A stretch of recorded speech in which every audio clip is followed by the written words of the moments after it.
Okay, I'll go ahead and get started. Again, my name is Calvin Decker with CodaBears.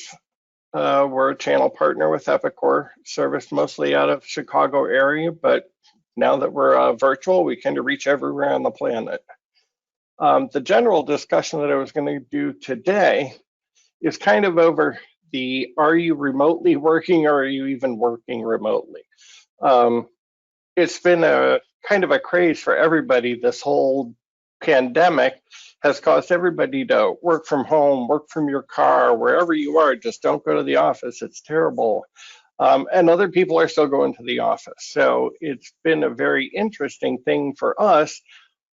I know when we went live on the software a few years ago, we turned around and hey, everybody works at their desk. But when everybody had to go work from home, we had to arm everybody with laptops. And then it was a case of we need second monitors. We can't see what we're doing. We need more landscape. We've gotten accustomed to having 3 monitors in the office. How do we get this at home? So it was a case of teach everybody to do this. And our governor in Illinois was not as nice as some of the others. We got a 2-hour notice that our state was closing. So it was a case of train everybody in 2 hours, get laptops and everything put together for them, and let them go home and start up work Monday morning. It was also a case of making sure that the challenge was there. Do they have a internet connection speed that can even handle running Epicor remotely, running their Microsoft Office products remotely, handling video conferencing and telecommunications? Luckily, we had a voice over IP software for our phone so that we didn't need PBX equipment or sending phones physically home with people. So it was just installing software on the laptops for people to be able to use their telephone system and transfer from extensions back and forth.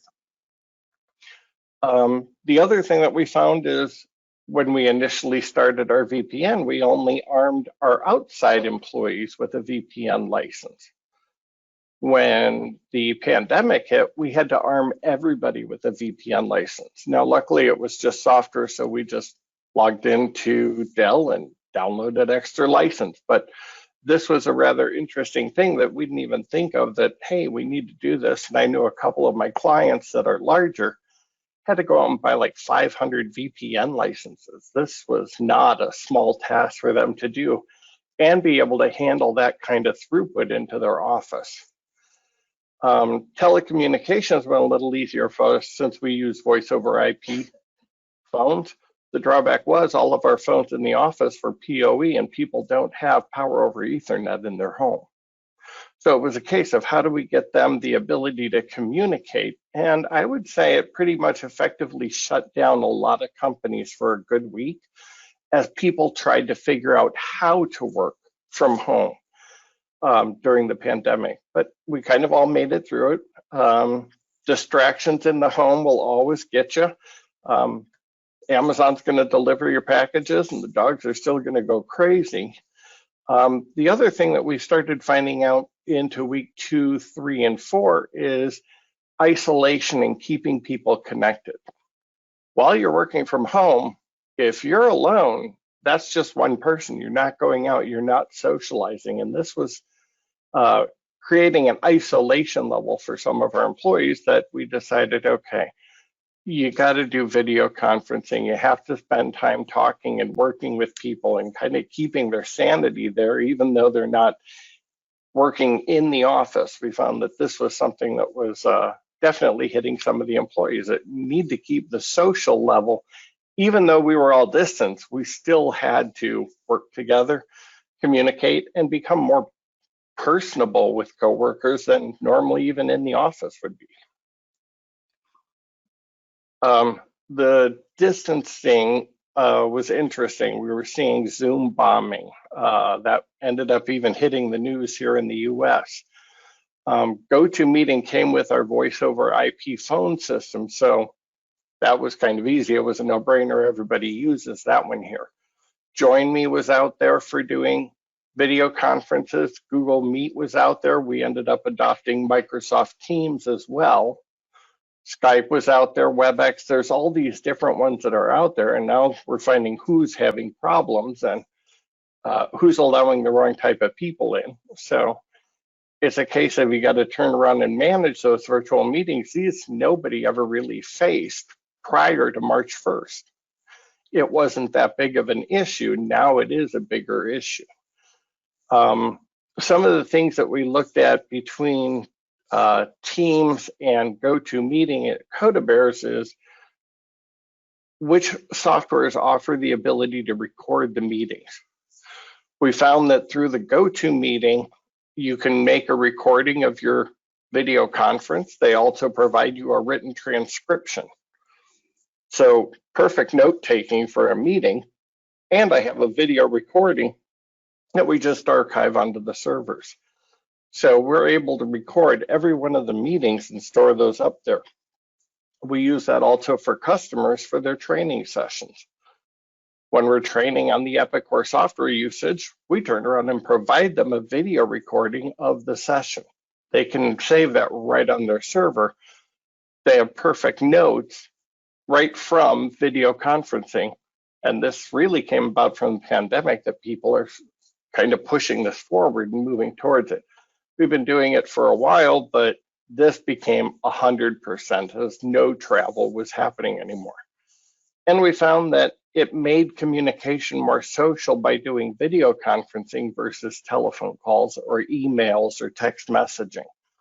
The video conference puts that personal touch level into a meeting that helps you connect with the person or with the people that you're working with. So we found coming out of this that, yeah, social distancing actually helped business a few ways just by having this crazy pandemic. A few of the other crazy things that we ended up running across was, how do you keep COVID out of the workplace? So that was also a concern for us. We ended up putting thermometers, hand sanitizers around the office, masks. We don't use face shields here at CodaBears, but I've seen them in use at customer locations. But providing these for the employees, providing gloves and testing. Have a handful of clients that have swapped out their meal and shift breaks so that less people are in the break room at the same time. And it's really just about keeping employees distant and apart. Luckily, we haven't hit having to do a decontamination or a deep clean of the office, but separating the employees. I know on the south side of Chicago, the Ford plant opened. One day later, they closed due to an infection. How do you keep people apart, and how do you plan for these things in advance rather than react to a problem as it hits? And the same thing, if you feel ill, stay home. I'd rather you work from home or just take the day off rather than come in and potentially infect other people. We kind of changed it. I gave it a cool name of Covember. So this was the 2-month window that we're just writing off as COVID world. Mark, are you out there? I see the video is on. Yes, I think it's working now. Awesome. So what was your take? You guys had fun up in Wisconsin. I could go for an hour, so I don't think anybody wants to hear about it. So Things that we also had down here, we found a whole lot of benefits that came out of Covember. We improved our communication with our customers. Our intercompany communication skills are awesome now. Still trying to get people to realize, when do you send an email? When do you send a Teams message? When do you send a text message? When do you pick up the phone and call? When do you run around with your hair on fire? And still trying to get people to realize, at what level do you want someone to respond to your communication is how you send that communication. I also find that we're more attentive to each other in our office and people's well-being. Hey, how are you doing? You feeling okay? Are you holding in there? Everybody is asking these questions constantly. And prior to March 1st, I don't recall it at this high of a level. We also found that we internally, our company processes got thoroughly cleaned up and improved. As people ended up wearing multiple hats and sharing responsibilities and having to look up work instructions and figure out how to do other people's work for the day. We found, hey, why are we even doing this? There's no value add in this process. So we ended up retiring a handful of processes and streamlining some of the company processes. We also validated our processes, such as, hey, we swapped out our backup tapes for our servers, but did we ever test them and make sure they work? It's great to do the thing, but if you don't test it, so we ended up validating a lot of our internal processes as well. And we ended up streamlining our business operations. So there were a handful of benefits that came out of the Covember 8-week period that, hey, we've improved processes and streamlined things, and it's made us, I think, a little more lean machine, if you want to say, moving forward, and have taken this and kind of sat back and looked at, okay, what did we benefit? How did things assist? How did things improve? So it wasn't that bad of a per se. Yeah, it was a terrible 2 months, but hey, some good did come out of it. And if we focus on that, hopefully we won't remember how lonely we felt sitting at home. Mark, for your company, you guys had a field day. Anybody else have questions or things that happened in their company? I'm going to kind of open this to the whole floor. I can give some feedback on what happened at Swiss Tech. We had about, in March, we had a contractor in our facility and an employee at our facility test positive. So then that, part of that is that psychological side of what it means to everybody. Neither one of those people were high contact in our shop, but it certainly rattled our shop. We got into April, a couple of quick comments on just what it took to do all this. And I know this is more of an IT group, but we're spending masks that we used to spend 14 cents a piece on. We're now spending 95 cents or $1 a piece on, sometimes $1.50 on to get them in. We bought, instead of buying in boxes of 50, we bought 10,000. And we spent $1,200 with an outside service disinfecting on the weekends. About 12,000 square feet of the shop got disinfected, so that was a big cost that we incurred. Since then, we bought a backpack sprayer, and we do it ourselves twice a day. We bought disinfectants in 55-gallon drums, hand sanitizer in 55-gallon drums. But things you used to buy in a day, getting 1 or 2 days or a week, now take a month. And so that takes a lot of extra planning to try and line up that stuff and get it in, and not just in addition to cost. The other problem we've seen in mid-April and even into now is there's an OSHA rule that says you have to notify staff if you have a COVID-19 positive test. That's my understanding. But we've had several, because I also do HR, we've had several letters from people's doctors saying probable COVID-19, but they won't even give a test. Wisconsin's touting and our government's touting all this extra testing, and yet it's not being utilized. Because in March, I can understand where we had a couple of people who had probable COVID-19, but we had it mid-April. We had 2 employees, and even this week, we have an employee who was labeled probable COVID-19, but the doctor would give a note to have tested. And so then we're forced to make decisions on incomplete information. And really, long term, that's a terrible thing, because now you have people who don't know exactly what they have. If they really believe they had COVID-19, then going forward, they tend to think they're invincible. I can't get it again, and it changes their actions. So we have required mask wearing now, just this last week, and that's created issues because we've had a couple employees who said they can't wear masks. So one has a doctor's note, so we either have to have that person stay home, or we built a makeshift plastic tent around a work cell that's 12 by 12. So there's a lot of extra things going on. So you've had some sleepless nights trying to figure out how to augment your world. A lot of it. Being a manufacturing plant, I worked from home a few days a week here and there. I worked from home 1 week when I had a cold, And then we have a purchasing person who does 2 days a week at home and 3 days a week at the office. But our manufacturing plant has to be done on site. And we're pretty thin on support staff. Even our engineer needs access to quality QC equipment that cannot be done remotely. Our customer service, they're going out in the shop to find paperwork and tracking things down. I mean, there would be a potential to maybe push them towards home, but the other, everybody else needs to be there. So. Interesting. Anybody else? So I have a question. If you laid off any employees, have you had any trouble getting them back to work? Because folks were making a lot more on unemployment usually than working. We were lucky. We didn't have to lay anybody off. Everybody just took a laptop and went home. At Swiss Tech Coatings, we didn't have to lay anybody off, so we have not experienced that side of it. But I've obviously heard that issue that you described.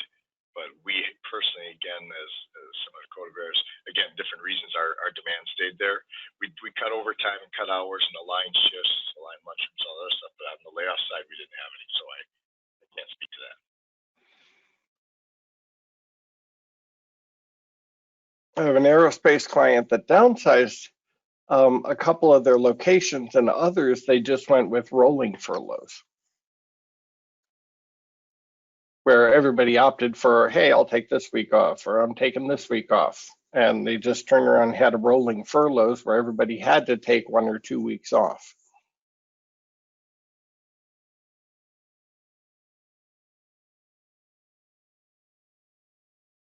I know with the federal stimulus, the PP program that was out there, they had employee retention as part of it, or bringing employees back and having the same head count when you went into the start of it versus coming out of it. Monty has a comment in chat that it was his understanding that if the employee was called back by the employer who furloughed or laid the person off, that the employee didn't have a choice to decline and still keep getting that government money. They had to return to work. In Illinois, since we didn't run into it, I don't know if that's the case in our state or not, if anybody else knows, or maybe it's particular state by state.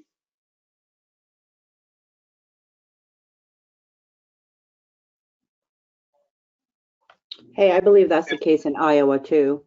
If you are called back, you lose your unemployment.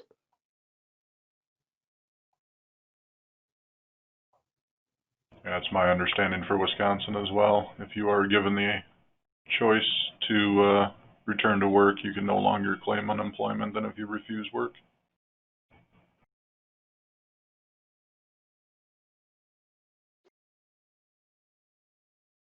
In Wisconsin, I know we had employees who have had to take time off because of colds and symptoms, and 1 or 2 people have had to take so many days off there. We've been paying 10 extra days of sick time, and they're past that, and they start filing for unemployment. And so, again, not the exact same fit, but they're filing for unemployment even if they only work part of the week because they were out and they file unable to work type claim. And so far, those are going through and getting paid. So it's been a very small sample for us so far, but I see that continue. I see that growing as people are burning through their sick time. So Calvin, what's the first thing you're gonna do after the quarantine? Is there something you miss doing? Going to the beach? We don't have a beach here in Chicago. We have the river, which is really, it's a great place to go drinking, but now it's flooded, so I don't see myself going there. We've had so much rain here in the Midwest. No, I can't say as we really miss doing anything. I miss going out to eat. I like going out for a nice dinner on the weekend. Restaurants are all closed. There's no way to do that, but I will admit we have learned how to cook really well at home. Oh, so Uber Eats didn't steal your wallet. That's good. No.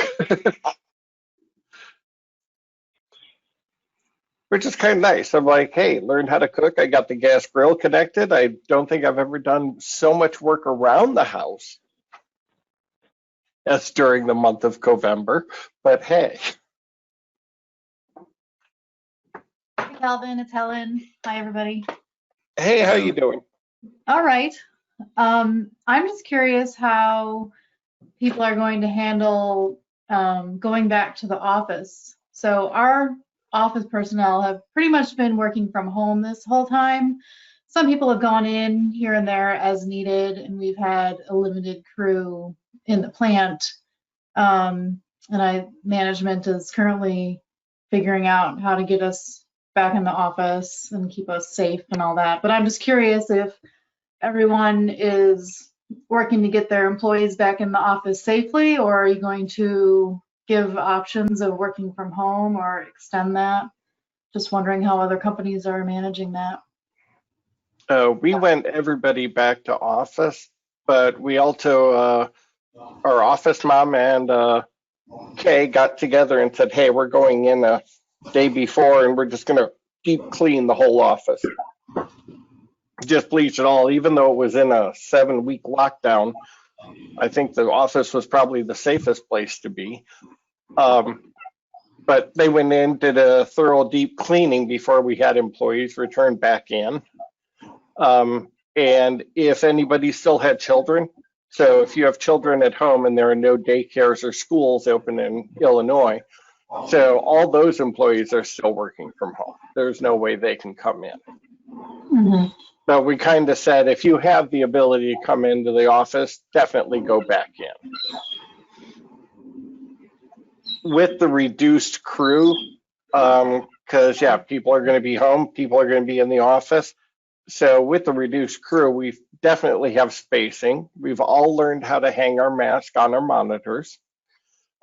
Handful of people wanted command hooks to hang their mask on their monitor. It's just a case also when you head out the door to the washroom, make sure you're wearing a mask, hit the hand sanitizer. We made sure that we had hand sanitizers so we're no touch. So definitely a little bit safer. So anybody coming back in, definitely clean your hands. Make sure that your hygiene is there and that people are taking care of each other. But we didn't turn around and do the whole, I think everybody here in the office has also agreed they're glad to be back. It was a nice break, but eventually you're going crazy when you're sitting at home. It's the office is definitely good for people's sanity. Patty has some things in chat. She said that Illinois also has the rule that if you are offered a job, you can't keep claiming unemployment. And in her workplace, they had a lot of people that take the vacation first to try and help out, but they did have to lay off several people and haven't been successful in getting PPP loans. But where possible, they've got office people working from home or staggered hours on the shop floor and things. And here in Canada, the government offered to pay 75% of the employee salary in order to keep the work association between the employer and employee instead of being on an employment program. So my CIE was able to be part of it. It was a great plan. I have a quick comment. I have a quick comment on one of those. You mentioned staggering shifts. At Swiss Tech, we took a different approach. We had people, our first shift people would start between 5 a.m. and 9 p.m. Our second shift people would start between noon and 4 p.m. And what the concern was, if somebody did get a positive test, they would be impacting so many more people, not just the people on their shift. They by spanning shifts, they could wipe out one person could wipe out 2 shifts. So we actually aligned our shifts. So we do a 6 a.m. to 1:45, and then second shift starts at 2 o'clock. And that was one way that's a little different than some of the other places that maybe. Again, we have pretty low density. We're not an assembly line, so I mean we have people that have a 10-foot circle around them with nobody around them. pretty much all day long. So we did do a lot of bench realignment and things like that to try and help the spacing. But there was one thing we did different, and we never had a shotgun lunch again where everybody took lunch at noon. So that was in place before and has kind of continued. So like in the lunchroom where we had 3 or 4 chairs at a table, I took all the chairs out, so there's 1 chair at every table. It is amazing people's understanding and, let's say, understanding and fear of COVID-19. We had a person, somebody last week very generously brought in donuts and put them in the lunchroom, 3 boxes of donuts for everybody to share. On one hand, very generous. On the other hand, we have now put up a sign that says, please don't bring in food to share. But I kind of didn't think we'd have to do that because I like donuts as much as anybody. And I wouldn't put my hand in my mouth afterwards to go grab another donut. 2 months ago, I had to take 2.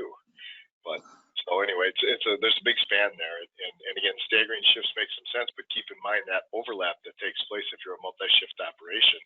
What happens if you have shifts heavily overlapped? You could take out 2 shifts potentially instead of 1.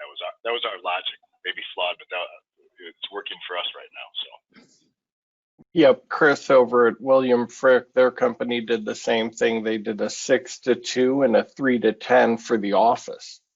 So they broke the office into 2 shifts and separated it also by an hour so that they didn't have that overlap.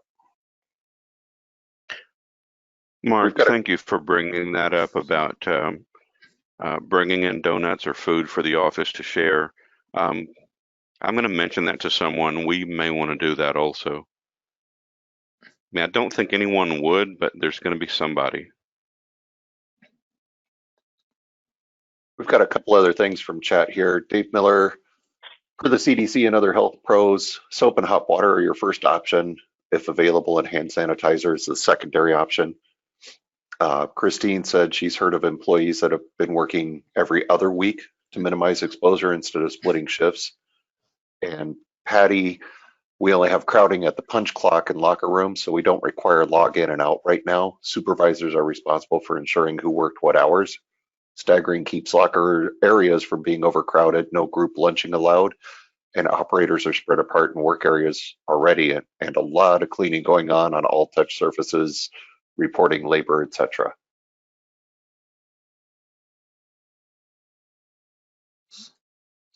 So have you guys figured out what some of you are doing with vacation times? I know, when everything's back to normal, you can't really have 200 people trying to all squeeze in their vacation in August, trying to enjoy some of the summer activities with their families.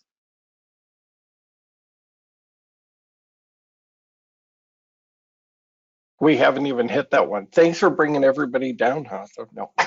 Well, I'm just kidding. I'm like, we haven't even thought of it. Also, our company resets your vacation on your 1-year anniversary, but they at least let people carry it over 1 year or get paid out if you're hourly. So they at least made that exception.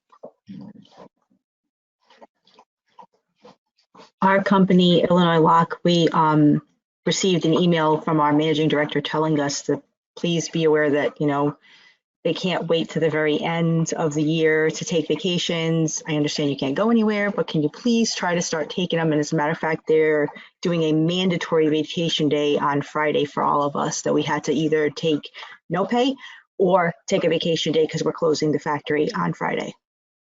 Check balloons pop up. Okay. Good morning, Calvin. It's Beth Rye. Hey, good morning, Beth. I just wanted to share, we've been open the whole time.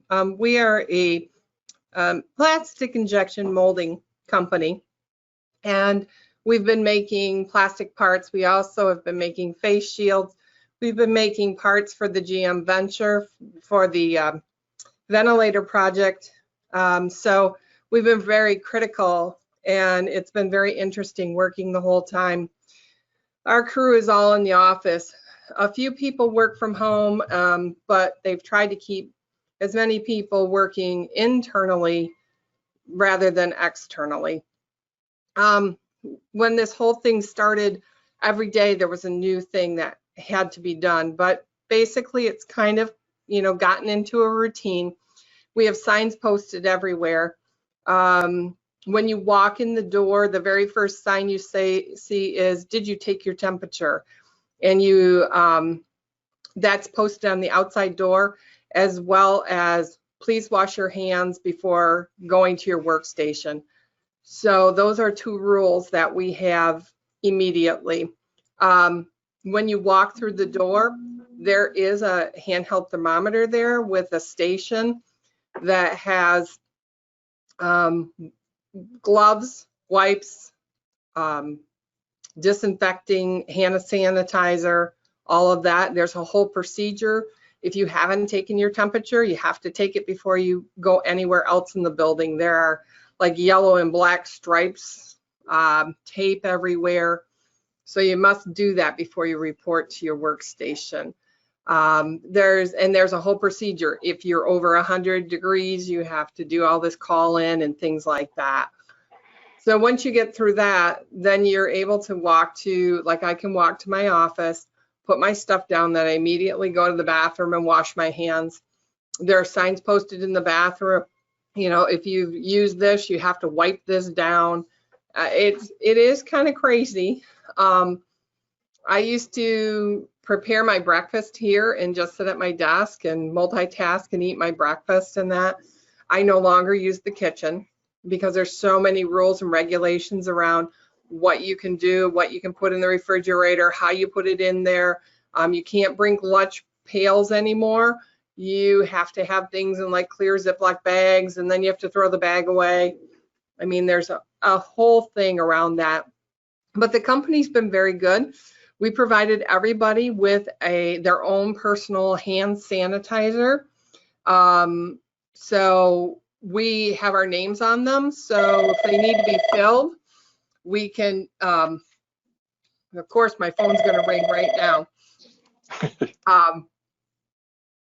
If they need to be refilled, we put them down in our mail room, leave them there. Somebody will refill them, then we can pick them up. So we always have hand sanitizer on hand. We, of course, all have to wear our masks. And there are, you know, a few other things we have to go through. But we did lay off temporarily 25% of our workforce because we were automotive as well. When the automotive manufacturing shut down, we're back to full force out on our work floor. The workstations are wiped down prior to the person beginning their shift, and then when they leave their shift. So those workstations are wiped down 6 times a day. We have about 300 employees here. We've had 1 COVID case, and it has not gone through the plant. Everything's been good. Because of the rules and regulations we put in place so quickly, that didn't spread. The person has recovered and is now back at work. Awesome. So it's kind of, when you go back, you get used to it. It's kind of a weird feeling at first, but you know, it is what it is. And for our vacations, we, the first 3 weeks that this happened, we were closed on Fridays and they paid us for being off on Friday. And then the following 2 Fridays were where we had to use our vacation day or personal time or whatever, or just not get paid. So those were the choices for the other 2 Fridays. Now we're working all 5 days. Awesome. You know me, Beth. I'm like, I had to order the thermometer gun that had a laser sight on it because it was just fun to shoot foreheads. So, yeah. They're pretty cool. The thermometer down there is one of those that you just hold up. You don't touch your forehead. You just hold it close to your forehead and click it, and it does. It's like pretty cool. I'm like, wow. But we've had gloves everywhere, because we have little gathering spaces, and on the tops of the countertops, there's always, you can find hand sanitizer, disinfectant, and gloves, and it's all throughout the whole entire company. So you can always have something to wipe something down. And awesome.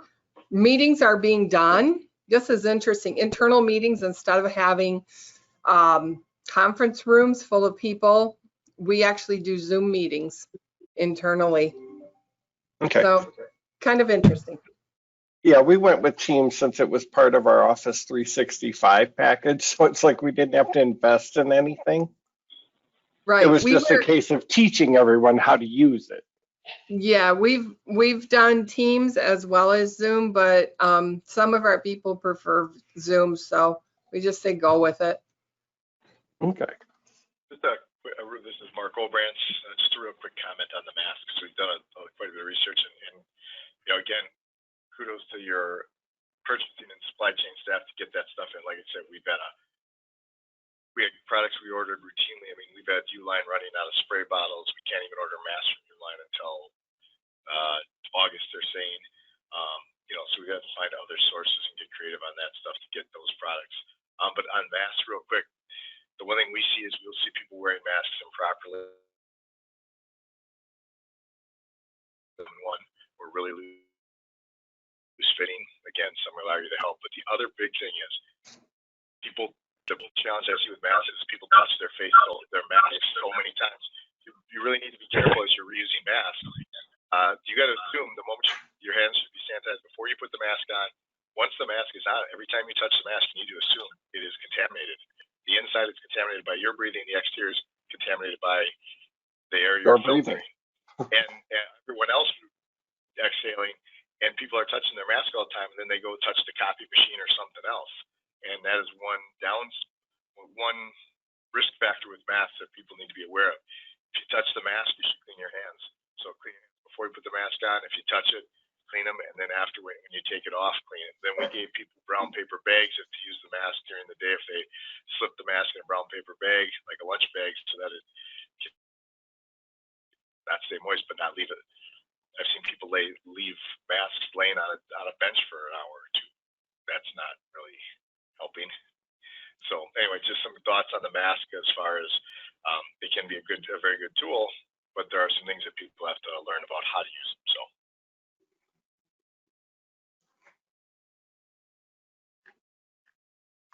And Scott had a question in chat, if anybody's had employees or family that have been ill to the point of ICU with COVID.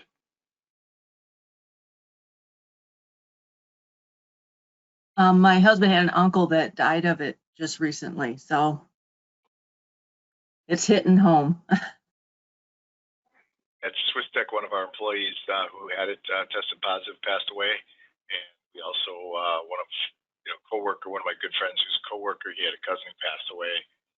They said when he passed away, and this was in end of March, that he died in his home, and they left the body there while they brought in a hazmat team to carry him out hours later. So, but he never got to the ICU.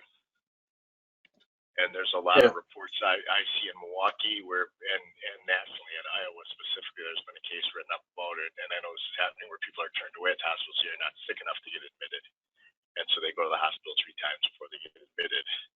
So so that helps keep the head count down in the hospitals, but I'm not sure it's better. Yeah, my mother's nursing home got hit with it. She ended up getting COVID, but 3 weeks now, no symptoms, no nothing. My son's uncle passed away from it in late March.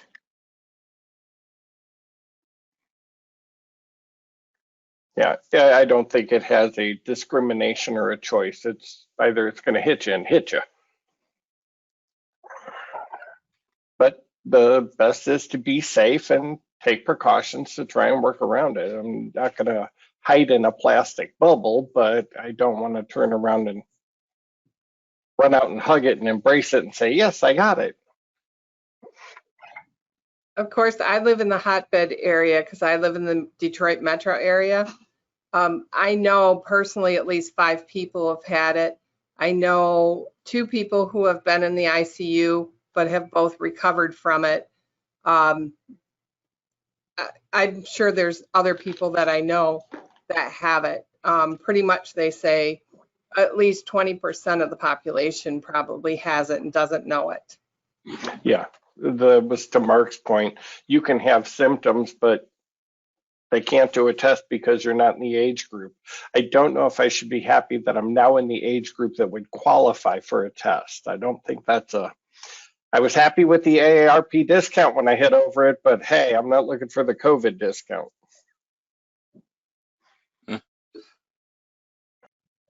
Hi, my name is Bridget Casey, and I work for Broccoli Manufacturing. We are an hour outside of Philadelphia, and we have been open the whole time. We are deemed essential.